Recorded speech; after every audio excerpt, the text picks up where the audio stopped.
ঘর মুছবে, উঠোন ঝাড়বে, আর তুমি বাসন মাজবে, জামা কাপড় মাজবে, আর ঘরে যা টুকিটাকি কাজ আছে সেগুলো করবে। ঠিক আছে মা।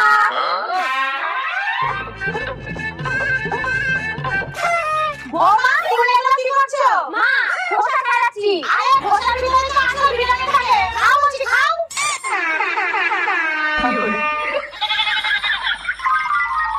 মা, এখান থেকে একটা দুধের গ্লাস নিয়ে খান তো। মা, দুধটা খেতে কেমন লাগলো? দুধ খেতে আমার কেমন লাগে? দুধের মতনই লাগলো। উফ, যাক বাবা, তাহলে ঠিক আছে। কেন? কি আছে? আর বলেন না, খাবো বলে একটা গ্লাসে দুধ আর একটা গ্লাসে ঘর মুছার জন্য ফিনাইল ঢেলেছিলাম।